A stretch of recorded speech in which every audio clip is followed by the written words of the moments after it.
کیا ہم بار بار کہہ رہے تھے کہ آپ نے ہمیں گیٹ پہ کیوں روکا ہوا ہے، تو یہ کہہ رہے تھے کہ جی ابھی جو ہے نا جج صاحب عدالت میں بیٹھے نہیں ہیں، شاید وارم اپ ہو رہا ہے، تو جیسے ہی عدالت لگتی ہے تو آپ کو اندر لے کے جاتے ہیں۔ ہم باہر ہی کھڑے تھے، اتنے میں شاہ محمود صاحب کی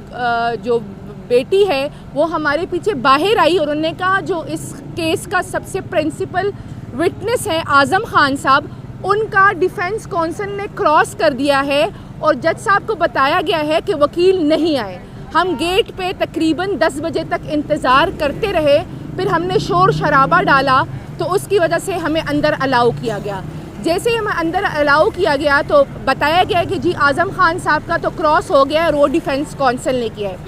جب ہم اندر گئے تو ہم نے جج صاحب کے سامنے 9 درخواستیں ڈالی۔ ہم نے جج صاحب سے کہا کہ ہماری موجودگی میں آپ کیسے ڈیفینس کونسل کر سکتے ہیں؟ ڈیفینس کونسل تو ان کے لیے ہوتا ہے جو کسی لائر کو افورڈ نہیں کر سکتے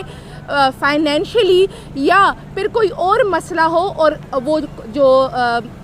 بندہ ہوتا ہے وہ کہتا ہے کہ میرے لیے کوئی لائر رکھ لے، تو اسٹیٹ کے پیسوں پہ ڈیفینس کونسل یا اسٹیٹ کونسل رکھا جاتا ہے۔ آپ یہ کیسے کر سکتے ہیں؟ ہم نے بڑی لمبی آرگومنٹس کی۔ اس کے علاوہ سب سے پہلے سلمان صفدر صاحب نے ایک درخواست ڈالی اور عدالت پہ عدم اعتماد کا اظہار کیا، جس کے وہ خود آ کے آپ کو ڈیٹیل دیں گے،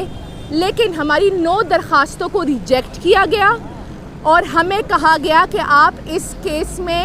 جو ہے نا وکیل ہے ہی نہیں، اور ہماری موجودگی میں senior most advocates of supreme court کی موجودگی میں ہائی کورٹس کے 2 جونیئرز وکلاء کو جو پروسیکیوٹر صاحب ہیں ان کے جونیئر ہیں ان کو اسٹیٹ کونسل مقرر کر دیا گیا ہے، اور ایک عجیب و غریب قسم کا فکسڈ میں چل رہا ہے۔ ان کی بھرپور تیاری ہے کہ جو ہے نا ہم تو سوچ رہے تھے کہ یہ شاید 6 اور 7 کو فیصلہ اناؤنس کریں گے، لیکن مجھے لگتا ہے کہ یہ آج ہی فیصلہ اناؤنس کریں گے۔ اس سارے گواہوں کی آج ہی کراس کر رہے ہیں۔ ابھی آپ دیکھ رہے ہیں رات کے 7:30 سے زیادہ ہو چکے ہیں اور یہ چل رہا ہے سارا کچھ پروسیجر، اور جو ہمارے سینئر کونسلز ابھی تک عدالت میں موجود ہیں اسی عدالت میں موجود ہے، اور جج صاحب کہتے ہیں میں تو آپ کو سنتا ہی نہیں ہوں، میں نے آپ کو ڈس الاؤ کر دیا ہے، اور میں نے عمران خان صاحب کے لیے اپنی مرضی کے اسٹیٹ کونسل مقرر کر دیے ہیں، اور وہی اسٹیٹ کونسل اب جرا کریں گے۔ جو سب سے امپورٹنٹ وٹنس تھے اعظم خان صاحب، فورن جو سیکریٹری تھے اس ٹائم کے اور ایمبیسڈر، تو خان صاحب نے ان سے کہا ہے کہ ہمارا ایک ہی کویشچن ہے، یہ کراس اس لیے ہمارے لائر سے انہوں نے رائٹ چھین لیا ہے کیونکہ انہیں پتہ ہے کہ ہم انہیں ایکسپوز کریں گے، جس طرح خان صاحب نے آج انہیں ایکسپوز کیا ہے اور انہیں بتایا ہے کہ ہم اپنے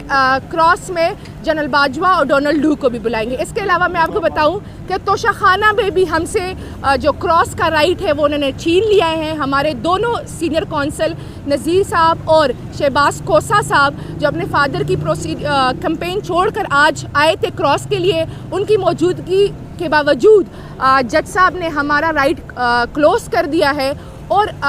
تاریخ کا عجیب و غریب قسم کا فکسڈ میں چل رہا ہے۔ ان کا ارادہ ہے کہ خان صاحب کو آج اور کل میں سزا سنا دے۔ خان صاحب نے قوم کے لیے ایک پیغام بھجوایا ہے، انہوں نے سب سے پہلے پورے پاکستان کو مبارکباد دی ہے کہ جس طرح انہوں نے زندہ قوم بن کر، زندہ قوم ہونے کا ثبوت دے کر وہ کل ریلیوں میں نکلے تھے، اور خان صاحب نے کہا کہ انشاءاللہ تعالی یہی پاکستانی قوم